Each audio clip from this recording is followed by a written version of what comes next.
Ahorita vamos a iniciar con la asesoría del tema de trastornos relacionados con trauma y factores de estrés, que viene a ser su tema 7 del sílabo. Así que ya, primero, de nuevo con los conceptos, vamos a iniciar con trauma, que bueno, en sí va a ser una experiencia ya, que la persona tiene respecto a un acontecimiento o situación que es estresante para esa persona. Entonces, trauma, voy a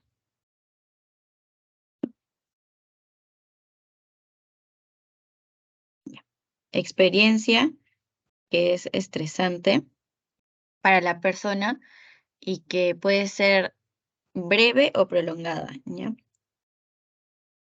Experiencia breve o prolongada. Cuando digo de prolongada es como una situación de estrés y de constante, muy constante, que al que está expuesta la persona, ¿no? Y bueno, esto va a ser con una naturaleza amenazadora. Es como esta situación y esta experiencia, la persona va a sentir que es amenazada o catastrófica. Así que por ende va a tener que estar con la parte de saber cómo resolver el problema o cómo adaptarse a este, ¿no? Así que hay que saber que no todos los que van a experimentar este evento estresante van a desarrollar un trauma, ¿no? Porque cada persona lo va a manejar de una manera diferente. Cada persona lo va a, ¿cómo se dice? Lo va a tomar de una manera diferente, va a reaccionar de una manera diferente y va a saber cómo superarlo de una manera diferente, ¿no? Ya. El ejemplo que puso el doctor en mi teoría fue como, hay que imaginarnos dos amigos en un edificio que esté en llamas, ¿ya? O sea, ambos están en esta situación de estrés, de estar en un lugar encerrados donde está un incendio, ¿no? Así, esto es un evento catastrófico, sería como un trauma, pero ambos reaccionan de una manera diferente. O sea, si el trauma fuera igual para todos, es como en cualquier situación de estrés, todos tendrían un trauma. Pero, por ejemplo, ya ambos están en la misma situación, ¿no? El cerebro de cada persona es diferente, por lo cual solo, por ejemplo, uno de estos puede experimentar lo que es el trauma de este evento. Mientras que el otro va a tener una opinión diferente, ¿no? Puede decir, ah, sí pasó este incendio, pero no fue nada grave. Pero a este amigo sí fue algo que le afectó, ¿no? Algo que aún puede recordar, ¿no? Es por esto que aquí vienen los otros conceptos. Tenemos un evento, como un evento traumático. Es algo objetivo, algo que se da, es algo inevitable, algo objetivo, o sea, que está. Mientras que experiencia es cómo lo has vivido. Esto ya experiencia es muy personal. Como ya mencioné, cada persona reacciona de una manera diferente. Por lo que venimos al otro concepto, que es el evento traumático, que bueno, esto es ante una amenaza y ante un ataque, ¿no? Amenaza o ataque. Que como dije, puede ocurrir de pronto, es decir, inesperadamente, y que está fuera, por ejemplo, de los planes de cada persona. Es un evento que no controlamos. También este excede la capacidad que percibe la persona para poder manejar esta amenaza. Ya, excede capacidad de manejar la amenaza. Y esto va a perturbar los marcos del individuo, o sea, de la persona, ¿no? Que le sirven para entender y manejarse en el mundo. Es como este evento traumático que vivió, el evento traumático que vivió.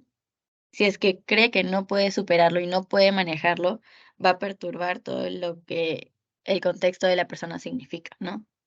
Puede empezar a a tener pesadillas, alucinaciones. Es como cambia todo en la persona, en cómo se maneja y cómo entiende su mundo. A eso se refiere este punto. Así que ya, ahora vamos a ver los tipos de trauma. Tenemos el trauma existencial, trauma por pérdida, trauma por vinculación y un trauma del sistema de vinculación. Aún hay más traumas, pero esos son como los principales. El trauma existencial puede ser en un accidente, ya sea accidente de tránsito, un robo y así. Algo que, bueno, el trauma en sí es algo que no podemos controlar y es una situación que aparece y la sentimos amenazadora, ¿no? Entonces, el trauma existencial viene a ser en situaciones de un accidente, violación, guerras, desastres naturales.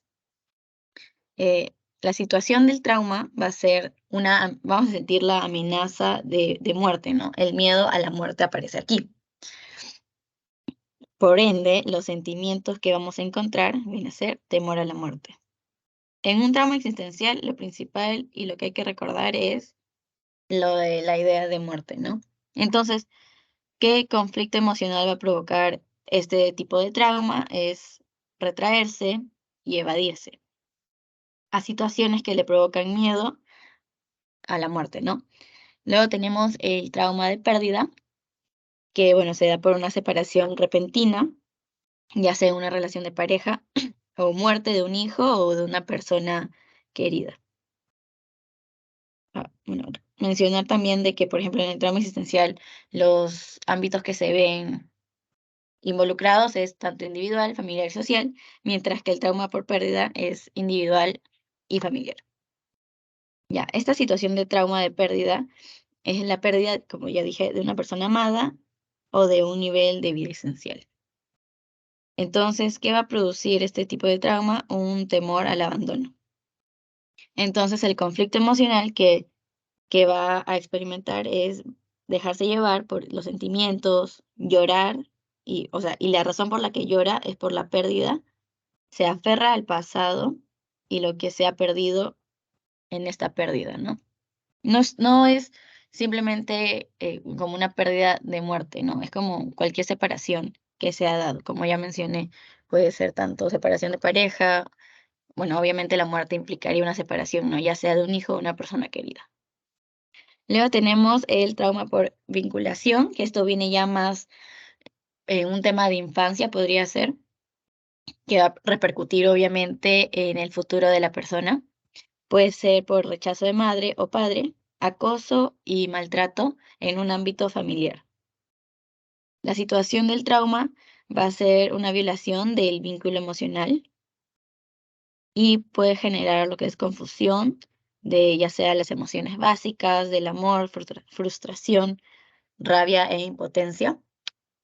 Puede, no podrá identificar bien sus emociones por ese tipo de trauma de vinculación bueno, suele ser mayormente se da en la niñez y como ya dije, repercute en el futuro y en la persona adulta. Entonces, ¿qué es lo que va a generar en un futuro y cuál sería el conflicto emocional? Es confiar o desconfiar de la gente. Más es desconfiar de las personas, ¿no? Y obviamente les va a ser difícil aprender a amar.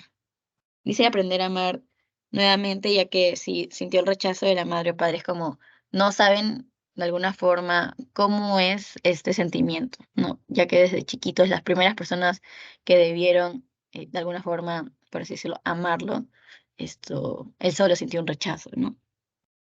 Y luego tenemos el trauma del sistema de vinculación, que puede ser por un infanticidio, incesto, abuso sexual y asesinato. Esto es ya más en el ámbito social.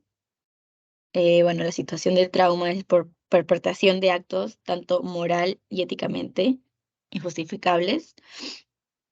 ¿Qué sentimiento es el que va a predominar? Es la vergüenza y la culpa. Entonces, el conflicto emocional viene a ser de esconder y encubrir actos porque no quieren responsabilizarse con la culpa que tienen, ¿no? Ante este trauma de sistema de vinculación. Ahora vamos a hablar de la traumatización. Esto no es tanto el tipo de trauma, esto es más como de la experiencia, ¿no? Es como de la experiencia, si, cómo es que la vivió, por así decirlo. Tenemos la que es directa o primaria y la indirecta que, bueno, la dividimos en secundaria y la vicaria.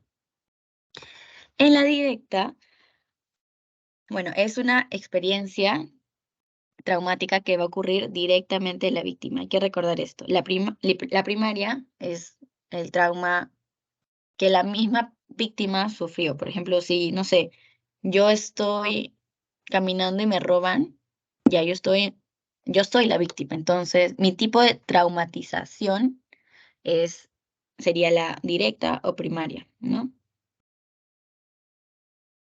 Puede ser esto, personas víctimas de violencia sexual, accidentes de tránsito, catástrofes naturales, prisioneros de guerra y pacientes con COVID. Es lo que uno mismo experimenta. Ya ténganlo en cuenta. Luego tenemos la traumatización indirecta. Bueno, si la directa es de una misma persona, la indirecta es a la otra persona, ¿no? La secundaria es el trauma aquí que le ocurre al testigo. O sea, por ejemplo, alguien vio que me robaron a mí, ¿ya? Yo siento la traumatización primaria. Pero digamos que la persona que está al frente vio cómo me robaban y no sé, digamos que esto me robaron y me estaban apuntando con un arma, ¿ya? La persona del frente ve eso y le da miedo. Entonces, lo que la otra persona sintió al ver mi robo sería la traumatización indirecta secundaria, ¿ya? Sí se entienden, ¿no, chicos? ¿Se entienden hasta ahí? Me avisan por acá.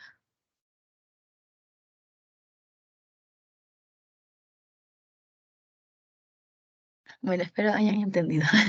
Ya bueno, es lo que la secundaria viene a ser lo que le ocurre al testigo. Como ya dije, la persona que ve la situación amenazante, ¿no?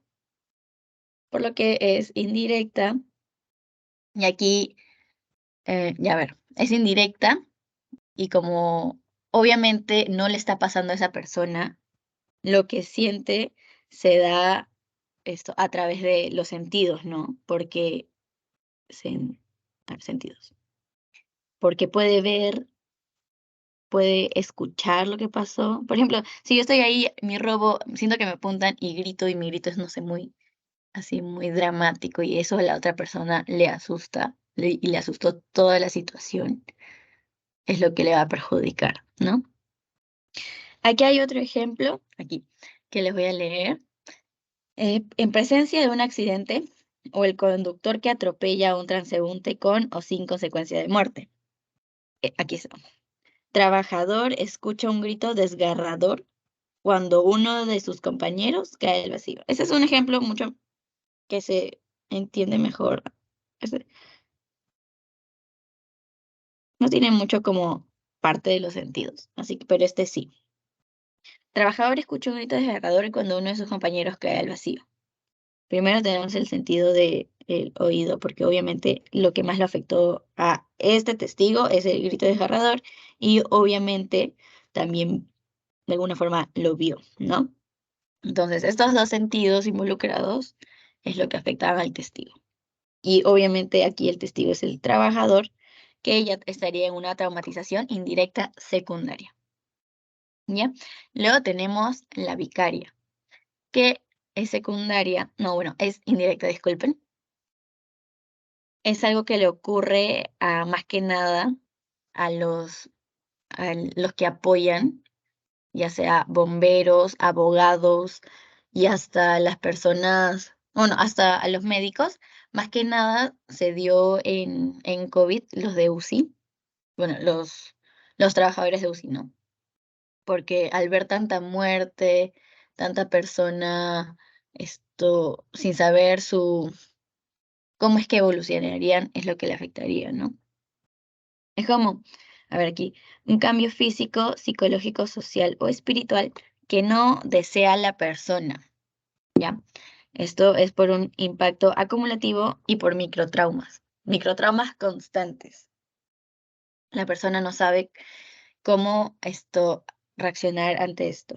Entonces, ¿a quién le puede ocurrir? En clínicos, terapeutas y, como ya dije, todo personal de ayuda que conoce el suceso traumático, ya sea a través de un relato, narración o escritos de una víctima primaria. Relatos o escritos de una víctima primaria. En los terapeutas también suele darse un montón porque obviamente viene la persona con el trauma, le cuenta lo que vivió, lo que experimentó y es muy constante las terapias. Entonces, el terapeuta de alguna forma podría estar imaginándose tal cual lo vivió la persona, la víctima.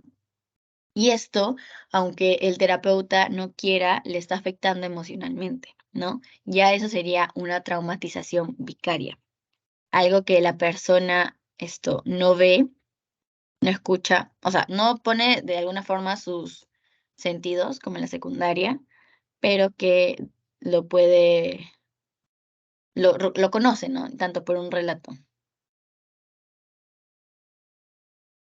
Ya. Y ahora vamos a pasar a lo que es el síndrome post cuidados intensivos o también conocido como los PICS. Ya. Aquí es en sí involucra tanto el deterioro físico, cognitivo o psiquiátrico que va a aparecer después de una enfermedad crítica y va a persistir tras el ingreso hospitalario, ¿no?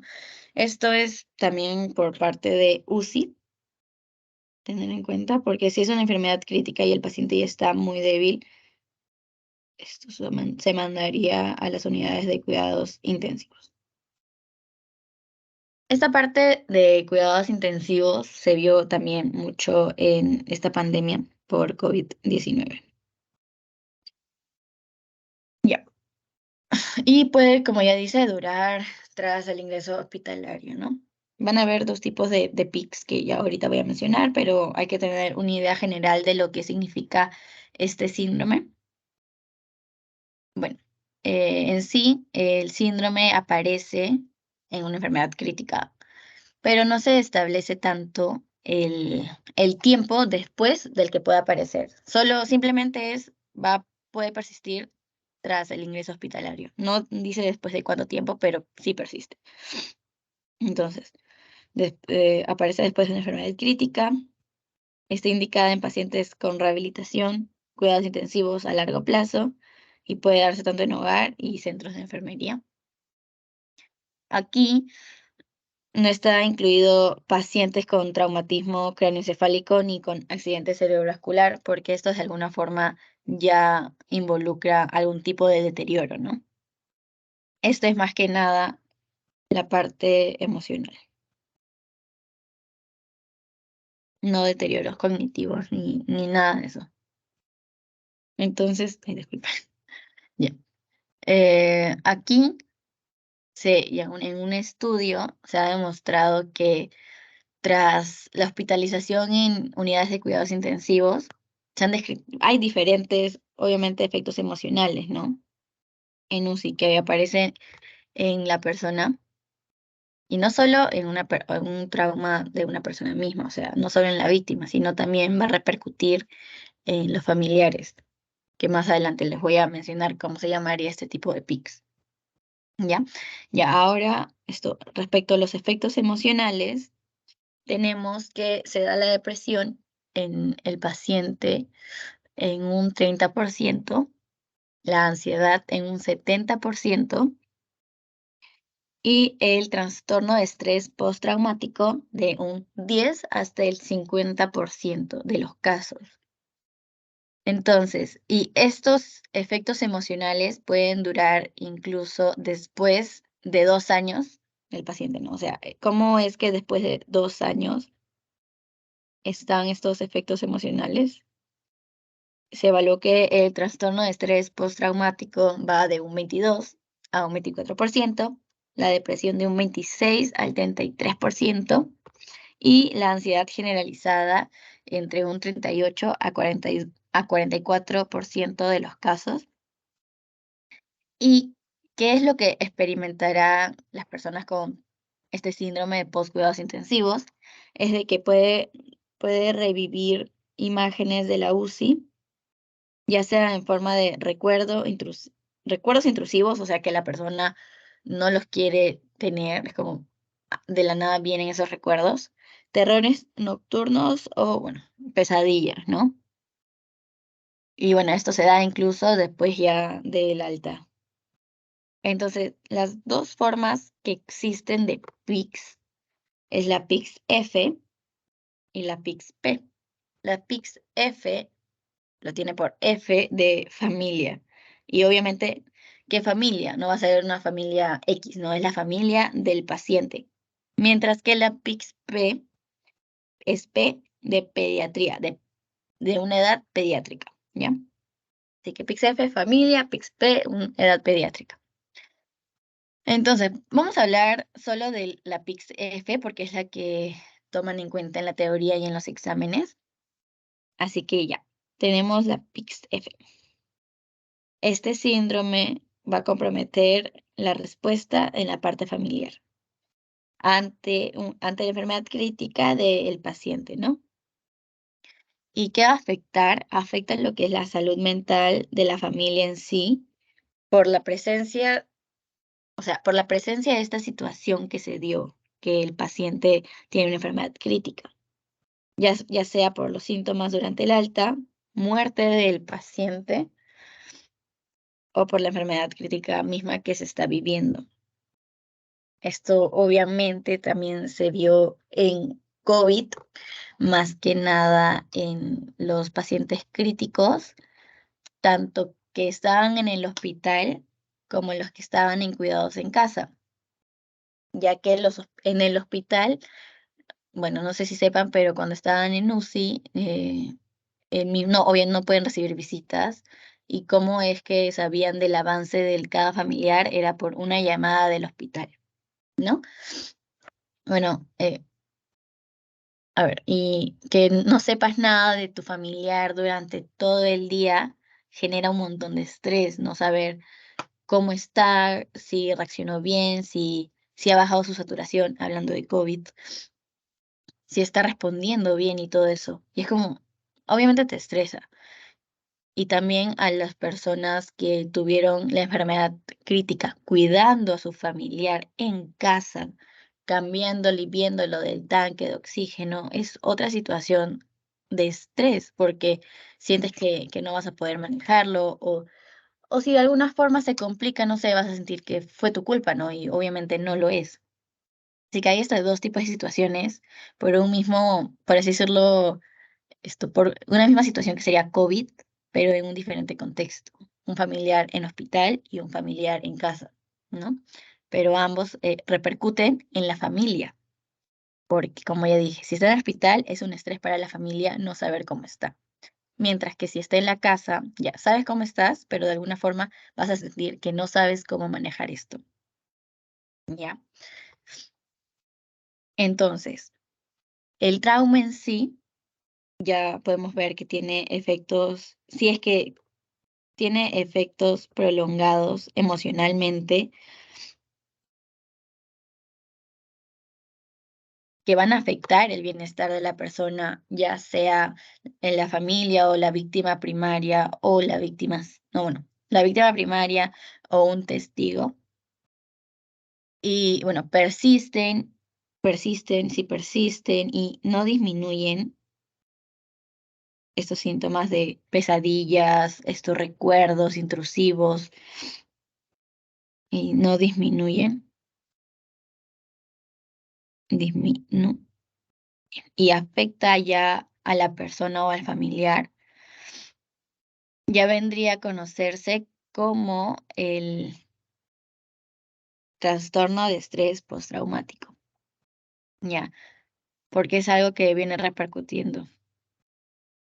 Entonces, ahora vamos a hablar del TEP, que sería por el trauma en sí, la experiencia, que los efectos prolongados siguen, persisten y no van a disminuir con el tiempo. El, el trastorno de estrés postraumático también se conoce como TEP, ¿ya? Así que no se olviden. Va a haber dos, el simple y el complejo. Ahorita vamos a hablar primero del simple, que en sí es como el que se habla en general, ¿no? Va a ser, aquí hay como unas tres ideas generales de lo que es el TEP simple. Y bueno, puede darse posiblemente por una consecuencia psicológica y conductual ante una exposición de un evento traumático, ¿no? Exposición de evento traumático. Sí o sí tiene que haber el evento traumático para que se genere lo que es el TEP. Entonces, ya tenemos este primer punto, que es una consecuencia psicológica y conductual. Los síntomas pueden perdurar y deben perdurar para que se diagnostique como TEP mayor de un mes. ¿Y cuáles serían los síntomas característicos? Es un estado de hiperactivación, un estado evitativo, que sería la evitación de los estímulos asociados al trauma. Cualquier cosa que les recuerde el trauma o sientan que lo identifican con esta situación y este evento traumático que vivieron, lo van a evitar. Y también puede ser una reexperimentación del suceso, es decir, los recuerdos o las pesadillas que tienen los pacientes. ¿Ya? Y bueno, está lo que es lo último sería que esta consecuencia, ay, no se cambió. Ya bueno, esto, esta reexperimentación vienen a ser los flashbacks, que también son conocidos como los recuerdos. Y ya.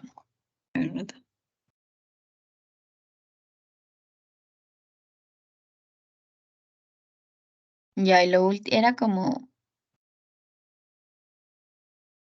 ¿quiénes están en riesgo? Aquí está.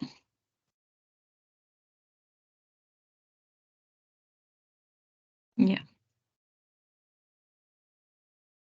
ya. Las características de este TEP simple es de que van a sentir esta amenaza, pero no va a ser solo una amenaza de un momento, sino que es una amenaza constante, ¿no?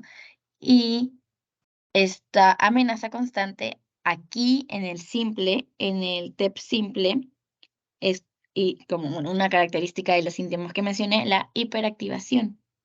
Y esto da lo que es un hiperaurosal. Ya, recuerden lo de hiperactivación, aquí es doble hiper.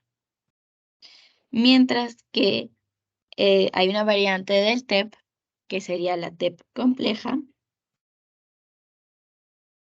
que tiene síntomas disociativos. Eso también lo voy a mencionar más adelante. Y ya no es una hiperaurosal, sino es una hipoaurosal. Entonces,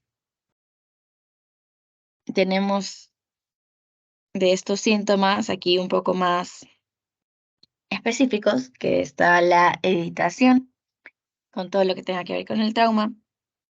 Esto poco a poco va creciendo y la capacidad de la persona ante sus funciones en la sociedad va bajando.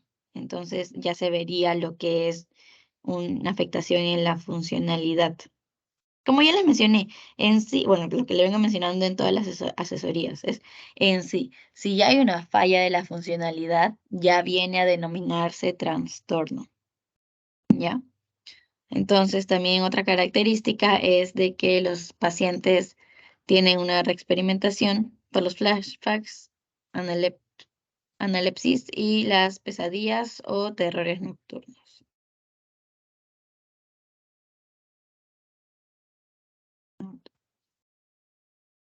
Ay, terrores. Y ya. ¿Cuáles son los factores de riesgo? Ay, no pasa. Ya. ¿Cuáles son los factores de riesgo que tienen las personas para esto, padecer? que no bajen los síntomas en sí y ya se sea diagnosticado como un TEP simple son el género, y las mujeres van a tener más posibilidades de desarrollar TEP. Haber tenido traumas en la infancia, sentir horror, impotencia o miedo extremo. Esto está muy relacionado con lo que es no saber controlar las emociones. No controlar.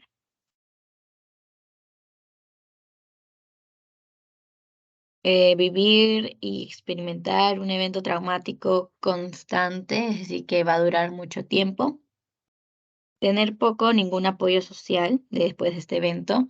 Apoyo social sea familiar, de la pareja o del Estado también podría ser. Si es que no tiene, no va a tener como un soporte, por así decirlo, ¿no? También si el paciente con TEP, después de su evento traumático, sufre estrés adicional, ¿no?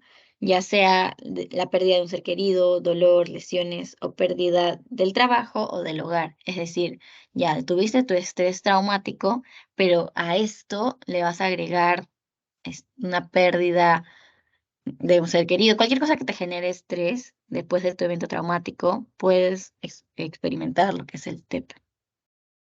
También otro factor de riesgo es tener antecedentes de enfermedades mentales o el consumo de sustancias.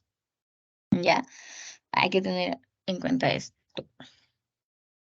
Entonces, de nuevo, para que se quede en sí lo que son los síntomas del TEP, es igual como las características que vengo mencionando. Pero los síntomas lo vamos a dividir en 4 tipos. Pero obviamente, como dije en sí, lo único que es objetivo es el evento traumático, pero la experiencia va a depender de cada persona, por lo que estos síntomas no son iguales para todos. Cada persona, siempre un paciente, una persona es totalmente diferente, es todo un mundo diferente, no sabemos cómo es que va a esto reaccionar, ¿no? Entonces, bueno, como en general, los 4 síntomas que podría experimentar una persona con TEP es la revivencia. Re es como de nuevo y vicencia. Hay que tomarlo como vivencia. Podría ser una revivencia nomás. Entonces, ¿a qué nos referimos con esto? Es volver a experimentar los síntomas. Algo que de nuevo va a recordar el trauma, ¿ya? Es decir, el trauma lo siente de nuevo. Algo le recuerda el trauma y siente el miedo. Mediante flashbacks que mencioné en unas diapos anteriores, es como sentir si estuviera pasando por el evento de nuevo, puede generar pesadillas o pensamientos aterradores. Luego tenemos el segundo síntoma que es evasión, evadir. Voy a poner aquí, evadir y revivir. ¿Ya? Reviviscencia es revivir y evasión, evadir. Unos verbos más fáciles de recordar. Entonces, ¿qué sería la evasión? Viene a ser intentar evitar situaciones o personas que esto van a generar recuerdos de este evento traumático, ¿ya? Por lo que las personas van a evitar lugares, eventos y objetos que le recuerden esta experiencia traumática. Por ejemplo, estoy manejando y tengo un accidente de tránsito. Yo, no sé, no hay un choque triple. Yo choco a alguien por adelante y me chocan por atrás y no sé, esto es muy grave y yo salgo lesionada, ¿ya? Este accidente de tránsito para mí es un evento traumático. Entonces, no voy a querer acercarme a un carro, por lo que dejaría de conducir. Este dejar de conducir es la evitación del trauma. Evitar recordarlo, ¿no? Luego tenemos la hipervigilancia y la reactividad, que suele causar nerviosismo o estar atento al peligro. Ya, las personas aquí suelen sentirse sobresaltadas, tensos, con dificultad para dormir o pueden tener arrebatos de ira. Esto más que nada se puede ver en niños. Ya. También tenemos el síntoma cognitivo y de estado de ánimo, que van a ser cambios negativos en creencias y sentimientos. Va a haber problemas para recordar cosas importantes acerca del trauma.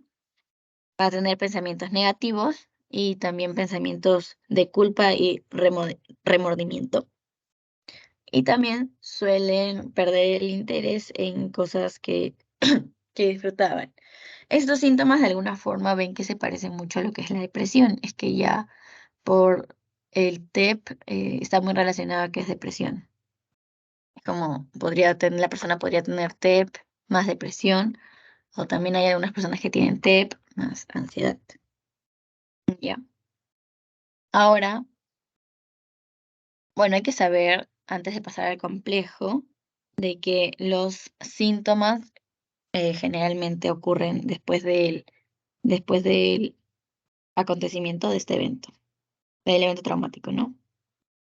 Después del evento traumático.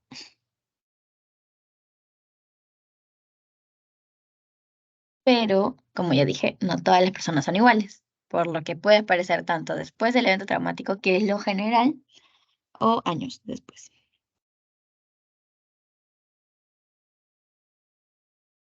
Y también pueden ser intermitentes. Viene, supuestamente se calma, pero lo vuelve a recordar, recordar, recordar, recordar. Intermitente. Y ya. Ahora vamos a pasar al TEP complejo, que esto va a ocurrir en la víctima, cambiar de color, ya. Víctima expuesta a un trauma, pero prolongado, ¿ya? El complejo, relaciónalo con prolongado.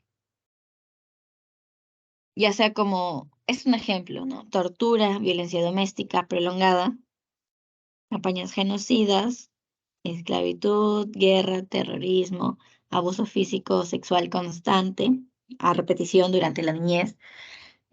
Bueno, no hay que englobarnos de que solo es durante la niñez, porque también sabemos que se puede dar este abuso físico o sexual en cualquier etapa de la vida, ¿no?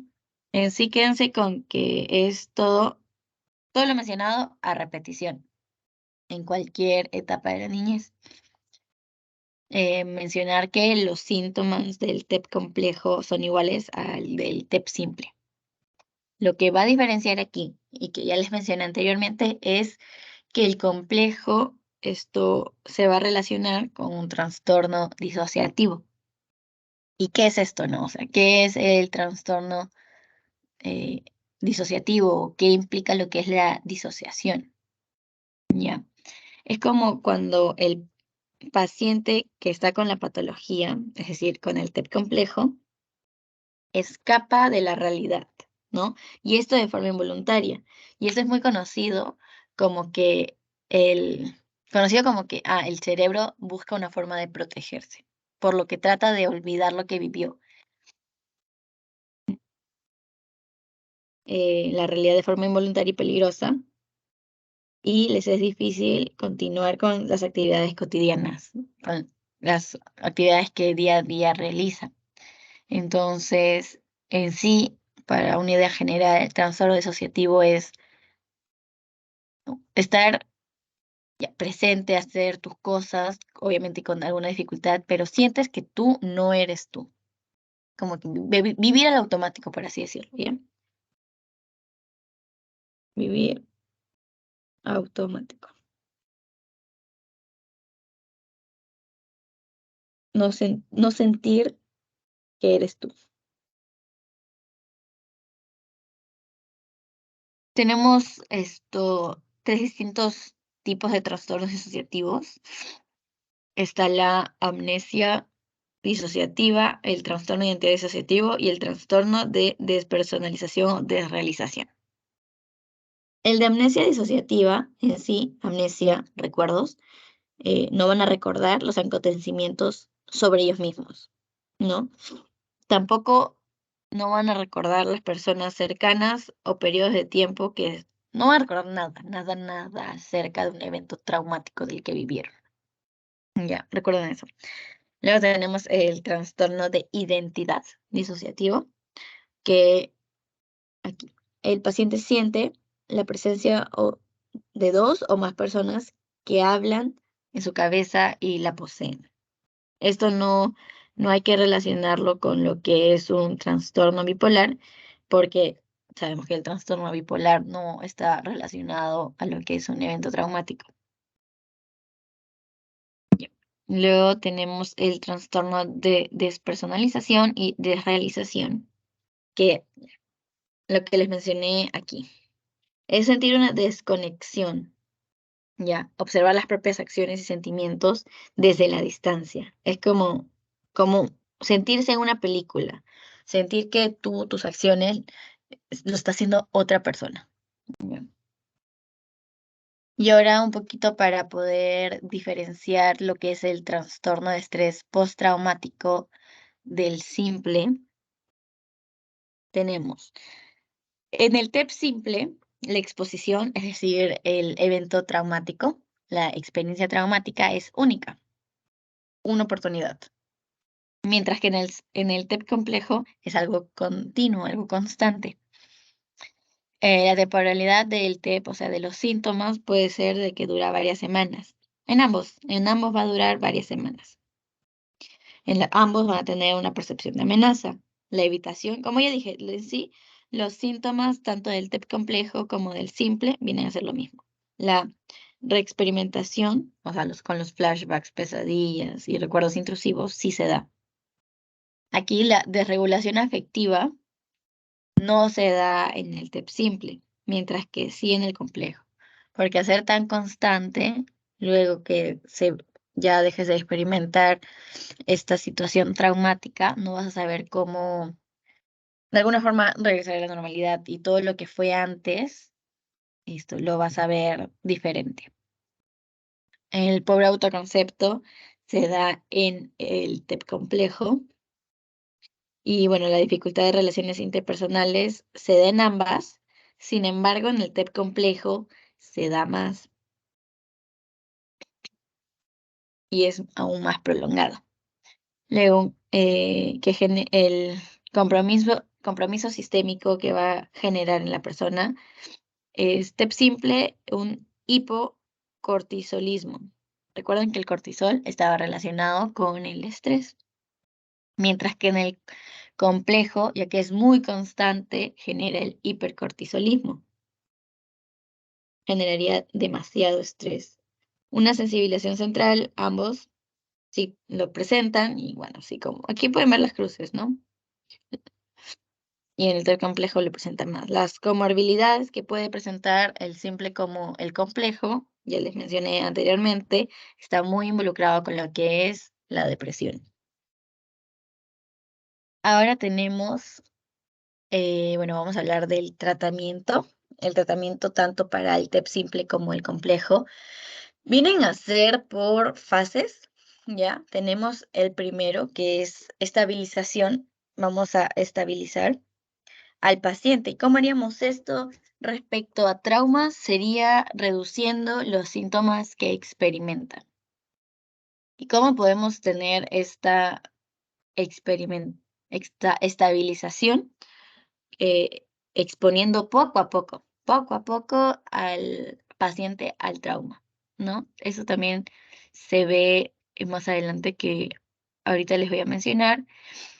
Pero ¿qué buscamos con esta exposición al trauma? De cortar el síntoma, o sea, que la persona sienta que no es tanto una situación peligrosa, ¿ya? Tenemos la psicoeducación, que para aprender cómo la persona pueda sobrellevar lo que le está pasando. Tenemos los datos de base, que bueno, aquí la escala para evaluar los síntomas es el PCLS. Eh, Esto va a ser este PCLS esta escala es para ver si el paciente va mejorando o no, ¿ya? Y se va a tomar semanalmente. Tenemos el restablecimiento de la rutina, que, bueno, se le motiva al paciente a seguir su rutina y van a mejorar, y esto va mejor, mucho mejor que las personas que no la siguen, ¿no? Lo de regresar a su rutina, porque pueden generar más depresión, si es que ya la tuviera. Y obviamente una persona en movimiento, tratando de evitar de alguna forma este recuerdo, no va a estancarse en este miedo, ¿no? Por eso dicen de que le va mejor a las personas que regresan a su rutina que las que no. Luego tenemos la regulación emocional, que es en trabajar con la respiración y saber cómo relajarse. Si es que va a dar un ataque de miedo, de pánico, de ansiedad por un recuerdo intrusivo o porque sientes que otra vez estás recordando el trauma, esta regulación emocional te va a ayudar un montón, ¿no? Estas técnicas de respiración y relajación te van a ayudar a no descontrolarte tanto. Luego tenemos el procesamiento, que es de primera línea, ya, recuerden esto. Una persona sin síntomas o características tan fuertes pueden estar con este tipo en esta etapa, y que es la primera línea, es la que sí o sí tenemos que hacer. Tenemos la terapia conductivo-conductual modificada por trauma, ¿ya? Va a depender del trauma que ha vivido cada paciente. También tenemos la exposición prolongada, que es el paciente debe exponerse de manera gradual al trauma. Y ya, como mencioné antes, con el de exposición, aquí ya es mucho más constante. Y esta exposición es para que se aprenda que no siempre lo que se vivió es de riesgo, ¿no? Por ejemplo, subirse a un carro. Y cuando ya se sube a lo del carro, se pasa a la siguiente fase, ¿no? Cuando la primera exposición ya deja de generar ansiedad. Entonces, primero, lo que se hace con un paciente que está estable sería la terapia conductivo-conductual modificada por trauma. Recuérdenlo. Y luego sigue con lo que es la exposición prolongada, reconocer o que el paciente se dé cuenta de que la situación que vivió obviamente repercute en emociones. No se minimiza esto, no se minimiza los sentimientos del paciente, pero ya al exponerlo de nuevo en una situación diferente, que se dé cuenta que no siempre le va a pasar esta situación de trauma.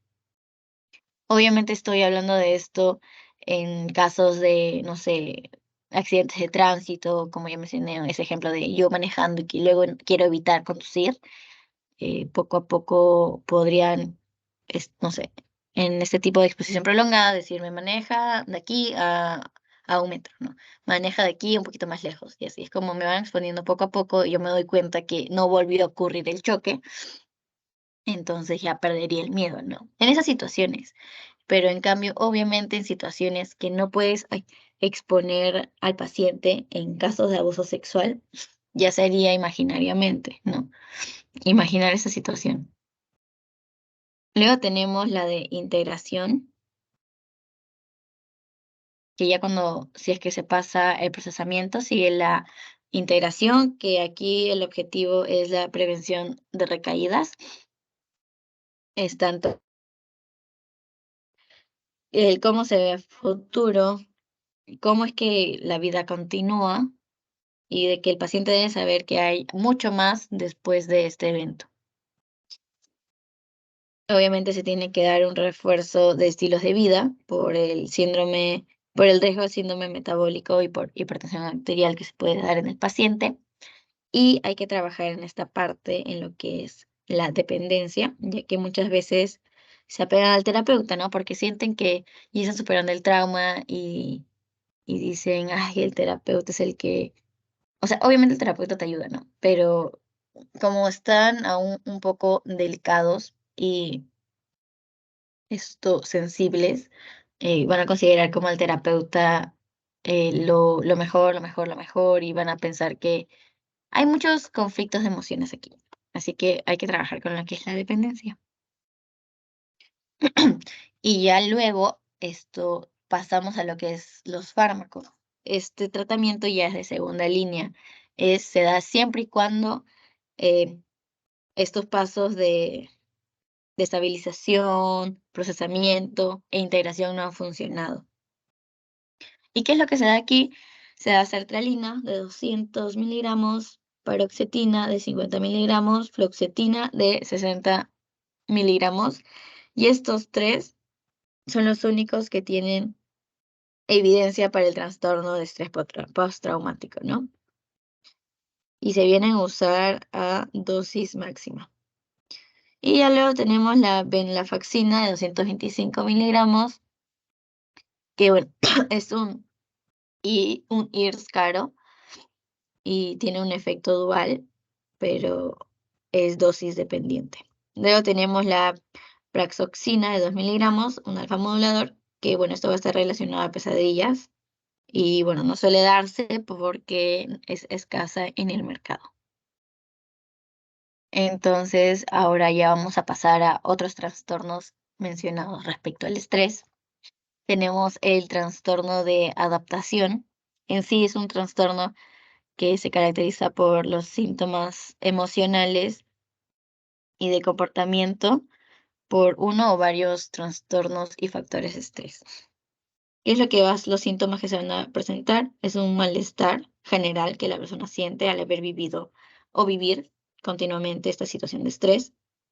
Los síntomas se van a hacer presentes los primeros 3 meses a la exposición, pero no deben persistir más de 6 meses. ¿Ya? En un evento agudo, la aparición de este trastorno de adaptación suele ser inmediato, ¿no? A los pocos días y su duración es corta. Obviamente, una persona que sufre este evento traumático, después del evento traumático, es muy difícil adaptarse. Como mencioné al inicio, después del evento traumático, el mundo de alguna forma cambia para el paciente. Por lo que si es un evento agudo, se da los síntomas de manera inmediata y duran poco. Bueno, algunos ejemplos puede ser de este evento agudo, puede ser una ruptura amorosa, problemas laborales, problemas marietales, dejar la casa paterna o presencia de una enfermedad que se ha vivido. Obviamente, ya como mencioné, todo trastorno es porque ha generado un malestar significativo. Entonces, bueno, ya, como sabemos, va a ser el malestar desproporcionado a un factor de estrés que va a generar un deterioro en las diferentes esferas de la vida de la persona. Ahora vamos a hablar acerca del trastorno reactivo de apego. Esto se da en los niños, es un trastorno de los niños. Entonces, aquí, ¿qué es lo que pasa? El niño fracasa, bueno, en sí no el niño, porque el niño no decide, y es más por un contexto familiar. En sí, fracasa el vínculo de formar este vínculo esencial entre el niño y sus cuidadores primarios, ya sea su padre, su madre o la persona a cargo. Ya, no se genera este vínculo tan afectivo. Y bueno, suele darse a menudo en niños sometidos al abandono, un abuso extremo o que experimentan cambios repetidos de los cuidadores, ¿no? Que es como de oportunidades limitadas, porque obviamente con un cuidador primario ya, por ejemplo, eh, no sé, una niñera, ¿no? No vas a tener tanto el apego selectivo que podrías tener con tus padres. Por eso es que ese trastorno reactivo de apego se da en niños, empieza en la infancia. Luego vamos a hablar del trastorno por duelo prolongado, que, bueno, llega a durar meses o años, ya. Y el profesional de salud mental es como que lo considera un ciclo de luto y de pérdida, bueno, de luto, de pérdida, pero que dura más de lo normal. Y obviamente la persona no puede proseguir con su vida. ¿no? Es como el duelo, sí existe el duelo tiene sus pasos, sus procesos, pero no tiene que durar tantos meses o tantos años, ¿no? Porque se debe o no olvidar a la persona, pero sí superar el suceso que ocurrió. Y por eso, ¿no? Es lo que caracteriza el duelo prolongado. Está en el nombre, es el proceso de duelo prolongado. Aquí tenemos los criterios que, bueno, el paciente debe presentar a diario uno de los siguientes síntomas, ya sea pensamientos intrusivos, que ya como les dije, pensamientos intrusivos son aquellos que la persona no controla. ¿Y de qué va a ser estos recuerdos? Va a ser acerca de la persona fallecida. Punzadas de un dolor incontrolable por la separación. Estos, estas punzadas podrían estar relacionadas a ansiedad, luego una añoranza intensa de la persona fallecida, una profunda tristeza. Tenemos luego el criterio B, que es presentar a diario 5 o de 9 de los síntomas. Aquí pueden leerlos para no alargar la clase. Es como confusión acerca del papel de uno en la vida, qué objetivo tenemos, les voy a decir súper rápido, dificultad para aceptar la realidad, evitación de todo lo que le recuerde a la persona, una incapacidad para confiar en las demás personas después del fallecimiento porque sienten que de alguna forma se van a ir, amargura o enfado, remordimiento por seguir adelante con su vida, porque dicen, si ya no está persona, ¿de qué va a servir mi vida? O, bueno, si muere el enamorado no sé, si muere mi enamorado, le voy a decir, no voy a estar con nadie más porque eso le afectaría a la persona cuando la persona ya ha fallecido, ¿no? O como suelen decir, no me voy a enamorar de nadie más porque mi pareja no hubiera querido. Ujú, a eso se refiere. Bueno, luego frialdad con insensibilidad, frustración con la vida y percepción de aturdimiento, conmoción. En el criterio C, de que estos síntomas es de al menos 6 meses, si es más de 6 meses ya prolongado. Criterio D, estos síntomas causan malestar clínicamente significativo, porque todo lo que causa malestar clínicamente significativo viene a ser un trastorno. Aquí les puse preguntas de banco para resolver bueno, cuando pongo banco es porque esto viene en el examen del ciclo pasado, ¿ya? A ver, paciente de 37 años, quien es asaltada en taxi, 2 semanas después refiere sensación corporal sin percepción, rumiación de ideas de culpa, ansiedad excesiva, niega flashbacks, niega pesadillas, niega anaplesis. Refiere que estos síntomas impiden concentrarse para realizar su trabajo y salir de la casa. Ya. ¿Cuál es el diagnóstico más probable? Primero hay que iniciar descartando. Trastorno facticio no es porque ocurre la situación y no se lo está imaginando. Una psicosis reactiva tampoco es porque esto es algo que realmente ocurrió, no se lo imaginan, ¿no? Igual que el facticio. No es algo falso. Tenemos luego trastorno de identidad disociativa. Esto lo vimos en el TEP más que nada complejo. Y como nos damos cuenta, es un evento traumático único.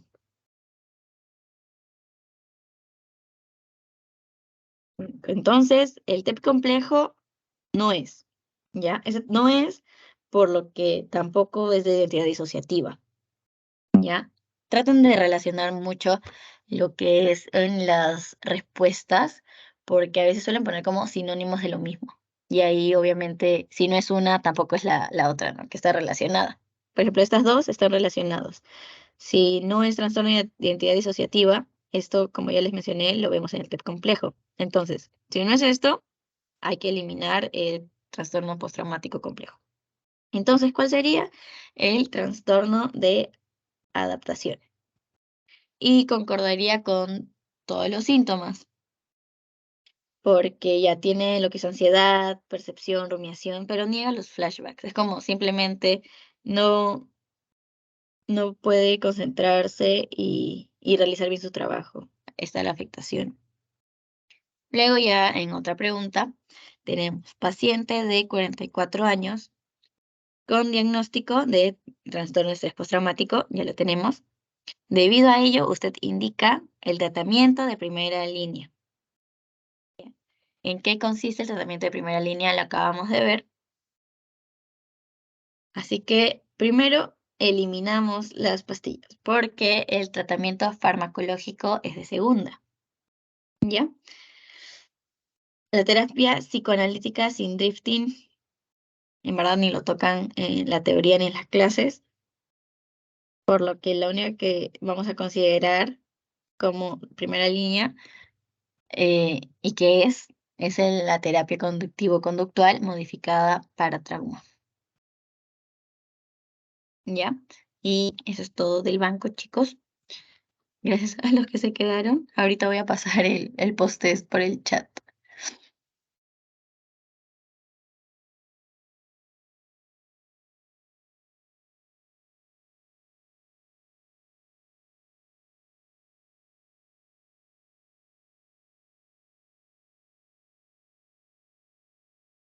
Ya mandé el post-test. Esto tienen unos minutos para responder y ya estaríamos.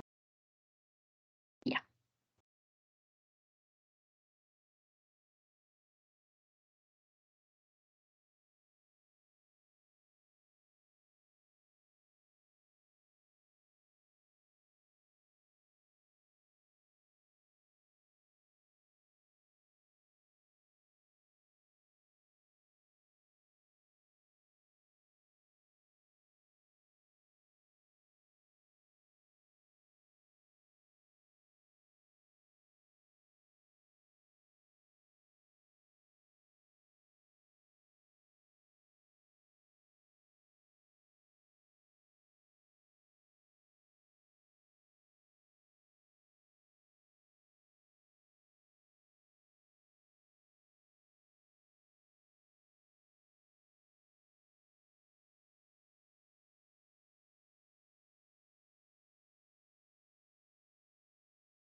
Ya, ahora para terminar, vamos a ver lo del post-test.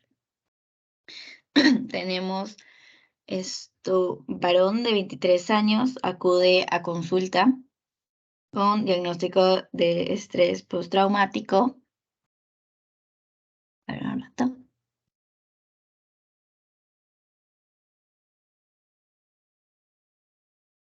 Ya. Acude a consulta con diagnóstico de estrés postraumático luego de asalto armado por parte de la pandilla, donde fue golpeado, asaltarlo, amenazarlo de muerte. Acude a su consulta sin otras comorbilidades psiquiátricas y niega ideación suicida. No va a presentar comorbilidades psiquiátricas, no psiquiátricas. Y bueno, entonces el tratamiento de primera línea, ¿cuál sería? Justo lo acabamos de ver. De nuevo, eliminamos estas. En sí, la farmacológica es segundo tratamiento, segunda línea. Por aquí está bien claro, primera línea. Entonces, recordar, farmacológica, segunda línea. Entonces, primera línea es la terapia conductivo-conductual modificada para trauma. Ya, hay que recordarlo. Luego tenemos mujer de 32 años sin antecedentes significativos. Estuvo a cargo de cuidar a su madre tras un cuadro de COVID-19 durante 2 semanas en casa. Tras agravarse el cuadro, su madre fue derivada a un hospital, permaneciendo en UCI por 13 días hasta su fallecimiento. Actualmente, la paciente refiere fatiga, mialgias, hipoproxia, hipomnesia, desrealización y ansiedad paroxística, flashbacks e ideas de culpa. ¿Cuál sería el diagnóstico más probable? Hay que ver. Trastorno depresivo recurrente no es, porque ahorita es un tiempo menor al que se tiene que dar para diagnosticar esto. Trastorno de personalidad con rasgos histriónicos tampoco es, no vemos una persona alterada, sino más que nada una persona con todo disminuido. Podría estar relacionado hasta con depresión, pero hay que evaluar muy bien cuándo inició estos síntomas, ¿no? Tras el cuadro de COVID y tras el fallecimiento de su madre. Simulación no, burnout tampoco. Entonces, yo les mencioné acerca del PIX-F, que era el síndrome post-cuidado intensivo en una enfermedad crítica, en el familiar.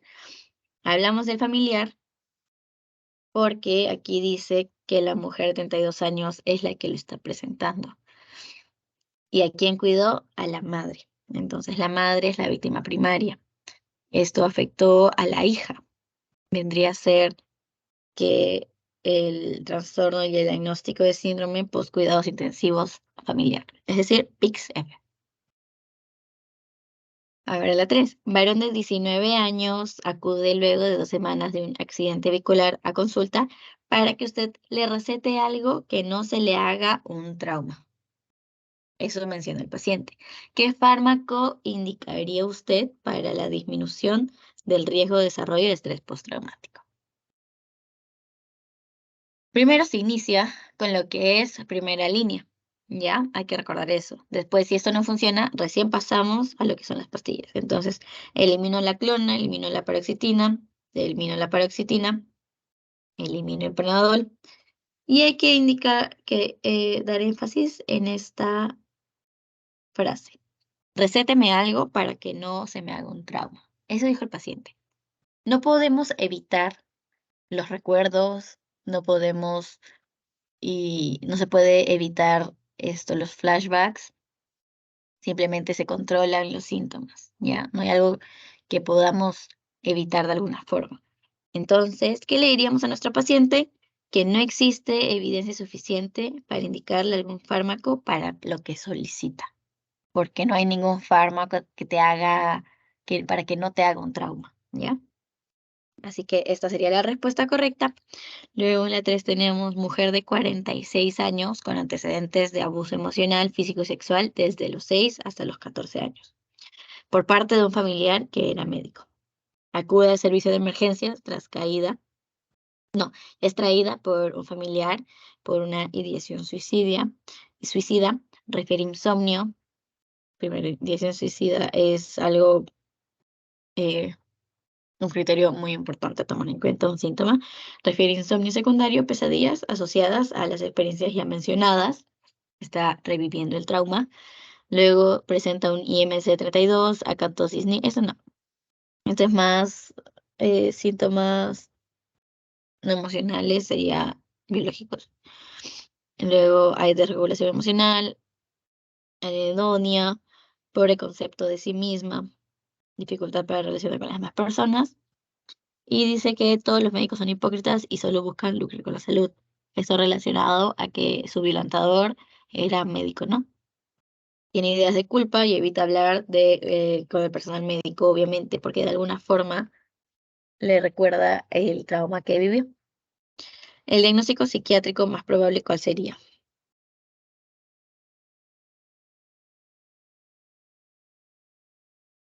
Ya, uno simple no es porque nos podemos dar cuenta que ha durado un montón de años y está repercutiendo mucho en su vida ya adulta, en un evento que pasó en su niñez y adolescencia.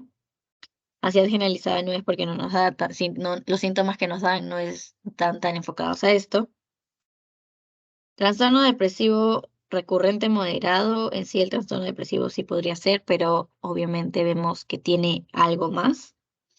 Borderline no es, no nos da las características en paciente borderline. Entonces, ¿qué sería? Obviamente presenta trastorno de estrés postraumático complejo. ¿Por qué complejo? Porque varias veces sufrió lo que es el abuso sexual, físico y emocional por parte del violentador. Y también vemos síntomas de anedonia, ideas de culpa, evitación. Entonces, como mencioné aquí, obviamente un trastorno de depresión puede darse, pero también tenemos el de trastorno de estrés postraumático complejo.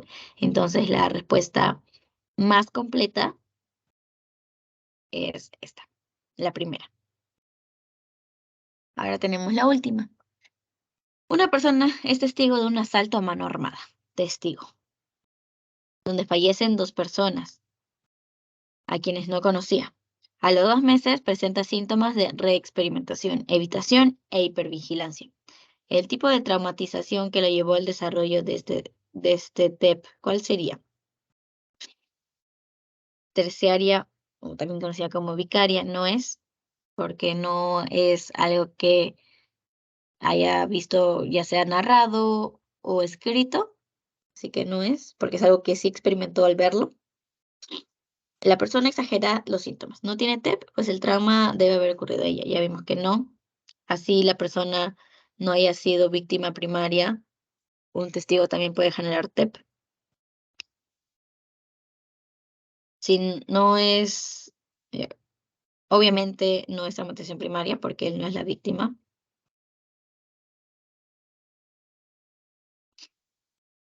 Bueno, traumatización por la debilidad del superior. No, no es. Lo que sería relacionado sería una traumatización secundaria que sabemos que se da en el testigo. Y ya. Bueno, chicos, muchas gracias. Eso sería todo con el tema 7. Este domingo estaríamos haciendo el tema 8, que son los 8 temas que entran en su parcial. Así que ahí nos vemos. Muchas gracias.